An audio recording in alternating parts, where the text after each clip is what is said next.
விகடன் நேயர்களுக்கு வணக்கம். இன்னைக்கு நம்ம மீட் பண்ண போறவங்க வந்து திருநெல்வேலி மாவட்டத்தோட முதல் பெண் ஆட்டோ ஓட்டுநர். கடந்த 20 ஆண்டுகளா வந்து இவங்க திருநெல்வேலி மாவட்டத்துல ஆட்டோ ஓட்டிட்டு இருக்காங்க. எப்படி இவங்க வந்து ஆட்டோ ஓட்டணுங்கிற தொழிலை வந்து கையில எடுத்தாங்க, இந்த தொழிலை எப்படி இவங்க கத்துக்கிட்டாங்க, அது மூலமா இவங்களுக்கு கிடைச்ச அனுபவங்கள் என்ன, அவங்களோட வாழ்க்கை பின்னணி என்ன, இது எல்லாத்தையும் நம்ம அவங்க கிட்டே கேட்டு தெரிஞ்சுக்கலாம் வாங்க. வணக்கம், என் பேர் காந்திமதி. நெல்லை மாவட்டத்துல பெருமாள்புரத்துல STC காலேஜ் முன்னாடி கடந்த 19 வருடமாக ஆட்டோ ஓட்டிட்டு வரேன். நெல்லை மாவட்டத்துல முதல்ல ஆட்டோ ஓட்டுநர் நான் தான். ஆரம்ப காலத்துல நான் 2005 நான் வண்டி எடுத்த காலத்துல என்னை எல்லாருமே வந்து ஆட்டோ ஏன் ஓட்டுற, ஆட்டோ தொழில் வேற தொழிலே இல்லை, டிரைவர்னு சொல்லி ஒரு ஒரு தவறான ஒரு முத்திரை இருந்துச்சு அந்த காலத்தில். அப்போ எல்லாருமே சொன்னாங்க ஆட்டோ வேண்டாம் வேற தொழில் எடுத்தேன். அப்போ என்னுடைய கணவர் வந்து இல்லை நீ எடுத்து ஓட்டு. அப்போ என்னுடைய பொருளாதாரமும் ரொம்ப இதாக இருந்தோடனே நான் எடுத்து ஓட்ட ஆரம்பித்தேன். ஆரம்ப காலத்தில் என்னை எல்லாருமே, அதாவது பெண்களுக்கு பெண்களே எதிரியாக இருக்கிற மாதிரி எல்லா பெண்களுமே என்கிட்ட எங்கள் தெருவில் எல்லாருமே சொன்ன காரியம்தான், வேண்டாம் வேற நீ தான் நல்ல டெய்லர்னா நல்ல டெய்லரிங் தப்பேன். அப்போ டெய்லரிங்னா நீ நல்ல டெய்லர் தப்பையில, அப்போ நீ துணி தையினாங்க. நான் வந்து என்ன நினச்சேன், ஆட்டோ எடுத்து அப்போ என்னுடைய கணவர் 3 மாடியிலேருந்து கீழே விழுந்த உடனே அந்த சூழ்நிலை காரணமாக சரி அவங்க எடுத்து ஆட்டோ ஓட்டட்டும் அப்படின்னு சொல்லியிருந்தோடனே அவங்க இல்லை நீ எடுத்து ஓட்டு அப்படின்னோடனே ஆட்டோ எடுத்தாச்சு. எடுத்த உடனே 2 பேத்துக்குள்ள ஒரு வாக்குவாதம் இருந்தோடனே சில அவங்க சொன்னாங்க நான் உனக்கு பக்கபலமாக இருப்பேன் நீ எடுத்து ஓட்டுனோடனே சரி நான் எடுத்தே ஓட்டினேன். அப்போ வந்து எல்லாருமே எதிர்ப்பு தெரிவித்தாங்க. டீ கடையிலலாம் பேசும்பொழுது கூட இகழ்ச்சியாக பேசினாங்க. ஆனால் நம்ம செய்கிற தொழிலை நேர்மையாக செய்யும் பொழுது எல்லா வரவேற்பும் வருன்றதுக்கு நான் இந்த 20 வருஷ காலத்தில் நான் பார்த்துட்டேன். நான் ஆட்டோ எடுத்து ஓட்டும் பொழுது யார் என்ன வந்து இகழ்ச்சியாக பேசினாங்களோ, யார் என்ன வந்து வேண்டான்னு சொன்னாங்களோ அத்தனை ஜனமும் எல்லா இடத்துக்கு போனாலும் இப்போ என்னையே தான் கூப்பிடுவாங்க. நீ வாம்மா நீ வந்து பேசினா கரெக்டாக இருக்கும். அப்போ அந்த அளவுக்கு எனக்கு இந்த தொழில் வந்து ஒரு முன்னேற்றத்தை கொடுத்துருக்கு. அது மட்டும் இல்லை, என்னுடைய பிள்ளைகளுடைய படிப்பு, எனக்குள்ள ஒரு வைராக்கியம், பிள்ளைகளை நல்லா படிக்க வைக்கணும், 1க்கு 2 டிகிரி வாங்க வைக்கணும், நல்ல ஒரு வேலைக்கு அனுப்பணும் அப்படின்ற ஒரு வைராக்கியத்தில் எடுத்தோம். என்னுடைய வீட்டுக்காரும் அதுக்கு ஃபுல் அண்ட் ஃபுல் சப்போர்ட்டாக இருந்தாங்க. ஏன்னா அவங்க வந்து கொத்தனார் வேலை தான் பார்த்தாங்க. அப்போ கொத்தனார் வேலை பார்க்கும்போது 3 மாடியிலேருந்து கீழே விழுந்த உடனே அப்போ வந்து எங்களுக்கு ரொம்ப கஷ்டமாக போச்சு, என்ன செய்யறது தெரியல. ஏன்னா அவங்களுக்கு வேலைக்கும் போக முடியாது, நான் டெய்லரிங் வேலை மட்டும், இப்போ இதை மட்டும் வச்சு பார்க்க முடியாது. அப்போ பிள்ளைகளுடைய படிப்பா என்ன செய்யறது அப்படின்றதெல்லாம் பல சிந்தனைகள் இருந்து. அதாவது மூல காரணம் என்னன்னா, நம்ம பிள்ளைகளுக்கு ஆகாரம் கொடுக்கணும். அந்த ஆகாரத்தில் 3 வேளை ஆகாரத்தில் நாங்கள் 2 வேளை 1 வேளை தான் இருக்கோம். எனக்குள்ள வைராக்கியம் பிள்ளைகளுக்கு நல்ல ஆகாரம் கொடுக்கணும், நல்லா படிக்க வைக்கணும், நல்லா இது பண்ணணும். அது ஒரு எண்ணம் என் மனசில் ரொம்ப ஆழமாக பதிஞ்சிச்சு. டிரைவிங் வந்து மாநகராட்சி மூலமாக ஃப்ரீயாக தான் கற்றுக்கிட்டேன். அதாவது என்னென்னா, அப்போ வந்து ஆரம்ப காலத்தில் குழு ஆரம்பித்தாங்க. குழுவில் வந்து தொழில் ஏதாவது கைத்தொழில் கற்றுக்கலாம் அப்படின்னு மாநகராட்சியில் சொன்னோன்னே நிறைய தொழில் சொன்னாங்க. நிறைய தொழில், அந்த சோப்பு தயாரிக்கிறது, நிறைய மெழுகுவர்த்தி தயாரிக்கிறது, அப்படியெல்லாம் நிறைய தொழில் சொல்லும்போது டிரைவிங் இருக்குது அப்படின்னோடனே நம்ம வந்து டிரைவிங் வந்து பழக முடியாது. ஏன்னா நம்ம நடுத்தர மக்கள், நம்ம கார் வாங்க போகிறது அதெல்லாம் வந்து அது அப்பாற்பட்ட விஷயம். ஏன்னா அதெல்லாம் வந்து கனவாக தான் இருந்துச்சு. ஆனால் என்ன செஞ்சேன், டிரைவிங் எழுதி கொடுத்தேன்னா அவங்களே டிரைவிங் சொல்லி கொடுத்தாங்க. மாநகராட்சி மூலமாக ஃப்ரீயாக தான் நான் டிரைவிங் கற்றுக்கிட்டேன். ஃப்ரீயாக கற்றுக்கிட்டு அதன் மூலமாக தான் அப்போ 2005 வந்து அவங்க சொன்னாங்க ஆட்டோ எடுக்கிறீங்களா அப்படின்னு கேட்டோடனே அப்போ எங்களுக்குள்ள ஒரு பயம், என்னடா நம்மளும் முத கேட்குறாங்களே. ஆனால் சரி அப்போ எடுக்கிறோம் அப்படின்னு சொன்னோடனே மானியத்தோடு எங்களுக்கு ஆட்டோ எடுத்து கொடுத்தாங்க. ஆட்டோ அப்போட ரேட்டு வந்து 87,000 ரூபா, வெறும் 87,000 ரூபா. சின்ன ஆட்டோ, பெட்ரோல் ஆட்டோ. இப்போ 3-4 லட்சம் வருது. அப்போ வெறும் 87,000 ரூபா அந்த ஆட்டோ எடுத்து கொடுத்தாங்க.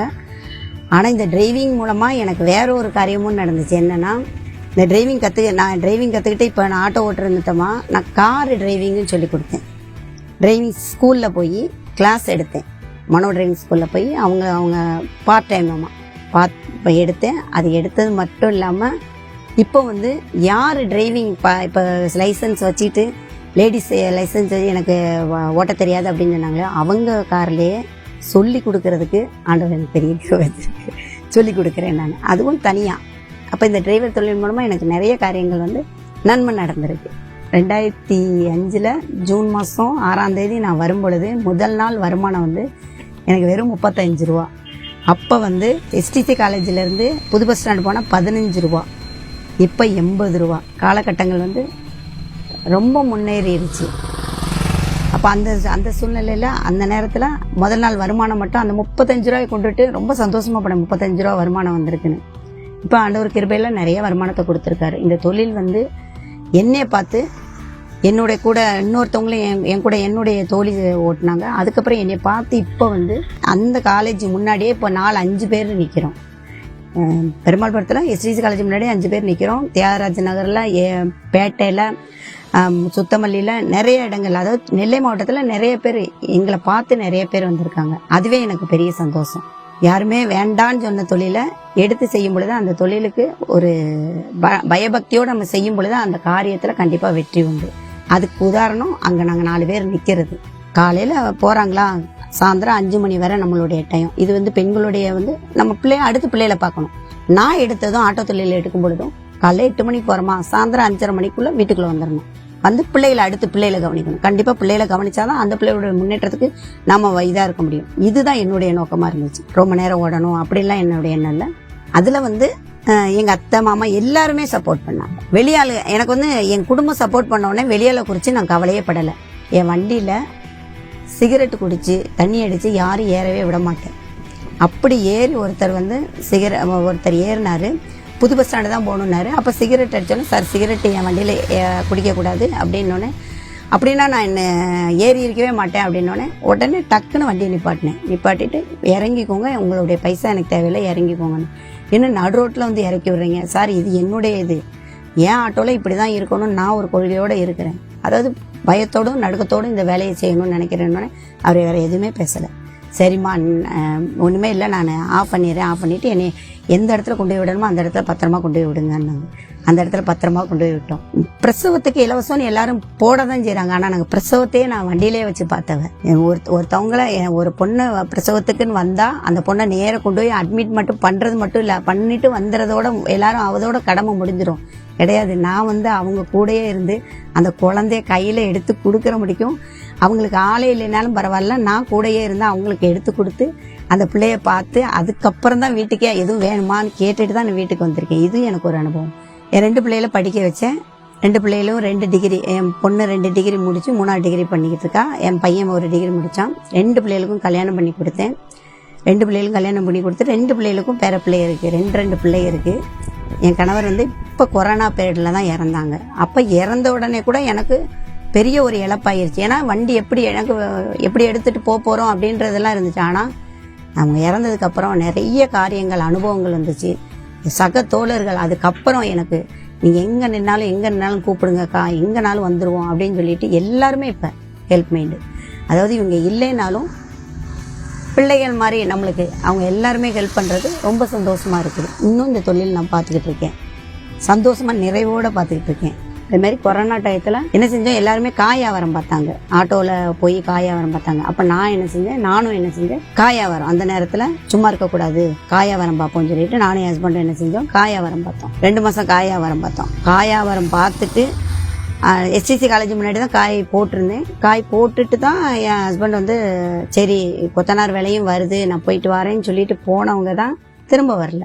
ஸ்டோக் வந்துருச்சுன்னு சொல்லிட்டு ஆஸ்பத்திரி. அப்போ கொரோனா டயத்தில் யாரையும் குறையும் சொல்லவே கூடாது. ஏன்னா ஐக்ரௌண்டில் நான் போய் பார்த்தது கண்கூட பார்த்தது அழுக தான் வரும், அந்த அளவுக்கு இருந்துச்சு. ஏன்னா கொண்டு போய் சேர்த்தாச்சு. முதல் நாள் புதன்கிழமை சேர்த்துருக்கேன், வியாழக்கிழமை கொரோனாவில் எல்லாரும் சொல்லுவாங்க கொரோனாவில் இப்படி செத்தாங்கன்னு. ஆனால் அதை நான் கண்கூட ஒவ்வொருத்தவங்களும் வந்து படுத்து அடுத்த செகண்ட் இறந்து போகிறத பார்க்கும்பொழுது எனக்கெல்லாம் ரொம்ப நடுக்கமாக இருந்துச்சு. அது அந்த இதை மறக்கவே முடியாது. 3ஆம் நாள் நானும் என் வீட்டுக்காரர் இறந்து தான் தூக்கிட்டு வந்தேன். அதாவது கொரோனா என் ஹஸ்பண்ட் இறந்து போயிட்டாங்க. அதாவது என் ஹஸ்பண்ட் இறந்து கரெக்டாக ஒரு 16 நாள், எல்லாரும் சொன்னாங்க 30 நாளில் வெளியே வாங்கினேன். ஆனால் என்னுடைய சூழ்நிலை, என் பொண்ணுக்கு அப்போ தான் கல்யாணம் முடிச்சு கொடுத்துருக்கேன். அப்போ கல்யாண கடன்லேருந்து எல்லா பாரமும், ஒரு கல்யாணம் முடித்தா என்ன பாரம் இருக்குமோ அதெல்லாம் ரொம்ப பாரமாக இருந்தோடனே 16 நாளில் வெளியே வந்தேன். அந்த 16 நாளில் வெளியே வந்து இந்த நாள் முடிய ஒரு துணை இல்லாமல் நம்ம இருந்தோம்னா, அதாவது சமுதாயத்தில் கண்ணோட்டம் எப்படி வேணாலும் இருந்துட்டு போகுது, அந்த கண்ணோட்டத்துக்கு மத்தியில் நம்ம ஜெயிச்சு வரணும். அதுதான் அந்த கண்ணோட்டத்துக்கு மத்தியில் ஜெயித்து வர்றதுக்கு ஆண்டவர் கிருபை செஞ்சுருக்காரு. நிறைய காரியங்கள் நிறைய சொல்லலாம். ஏன்னா எனக்கு எதுவுமே தெரியாது, அவங்க இருக்கிற முடிக்கும் எந்த விஷயமும் தெரியாது. ஆட்டோ ஓட்டுவேன் வருவேன், அவ்வளோதான். ஒரு ஒர்க் ஷாப்புக்கு போக தெரியாது, எதுவுமே தெரியாது. ஆனால் இவங்க இறந்ததுக்கு அப்புறம் ஒர்க் ஷாப் போறது ஒரு சின்ன சின்ன வேலைனாலும் எடுத்து செய்யும்போது அழுது போவேன். எனக்கு எதுவுமே தெரியல. அப்ப என்னுடைய கூட மறக்க முடியாது ஆட்டோ ஓட்டுற இன்னொரு பொண்ணு இருக்கா சுகந்தின்னு. அந்த பொண்ணு எனக்கு எல்லா விதத்திலையும் கூட இருந்தா. வாங்க ஒர்க் ஷாப்புக்கு, எந்த ஒர்க் ஷாப் போகணும் நான் காட்டுறேன், அந்த ஒர்க் ஷாப்புக்கு போய் இருங்க, தாட் அடிக்கணுமா வாங்க நான் கூட்டு போறேன். எல்லா இடத்துலயும் அந்த பொண்ணு என் கூடயே தான் இருப்பா. வாங்க எந்த வேலைனாலும் நம்ம செய்வோம். ஏன்னா அந்த அளவுக்கு நான் இப்படிதான்.